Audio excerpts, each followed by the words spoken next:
Trahedya ang sinapit ng isang rider na bibili lang ng ulam. Bumangga siya sa isang closed van. Tumalsik sa poste at pumailalim sa isang pick-up truck. Nahuli kamyan at nakatutok si EJ Gomez. Kuha ang CCTV na yan sa Eastwood Road, Barangay San Isidro Rodriguez, Rizal, pasado alas 7 kagabi.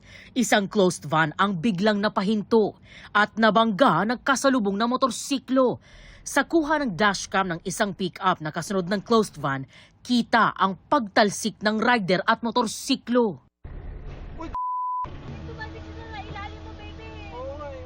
Sa isa namang dashcam ng sasakyang kasunod ng pick-up, nakunan ang pagsalpok ng rider at motorsiklo sa isang poste ng kuryente bago pumailalim sa pick-up. Oh my God! Bumangga siya dun sa poste. Umilalim.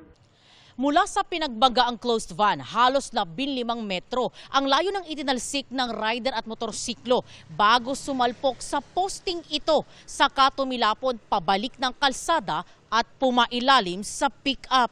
Pagbunggo niya po sa poste, sa sobrang lakas po, humiwalay na po yung katawan niya sa motor niya. Sobrang bilis po talaga ng patakbo niya.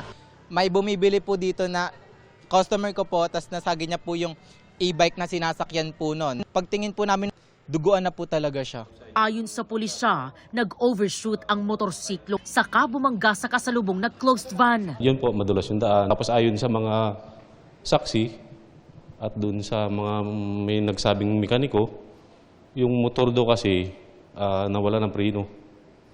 Tapos sobrang bilis yung takbo. Kaya parang naipit yung preno, kaya hindi niya na-control, na-overshoot siya pakaliwa.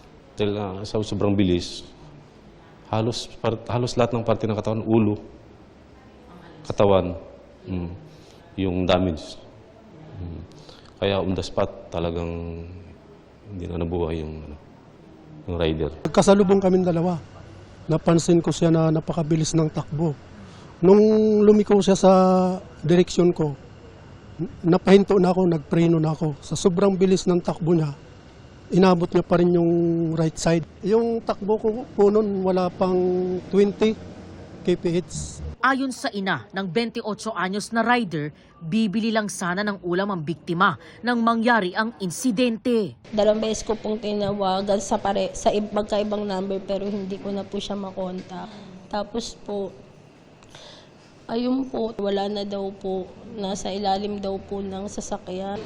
Siyempre po masakit kasi anak ko po yun eh.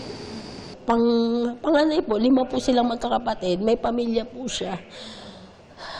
Under investigation pa po kami at kung ano man yung decision ng both parties at kung magka-amicable settlement sila, yun naman po ang aming gagawin. Pero kung magsasampang ng demanda yung side ng rider, yun po, ipapile po namin kaso. EJ Gomez, nakatutok, 24 oras.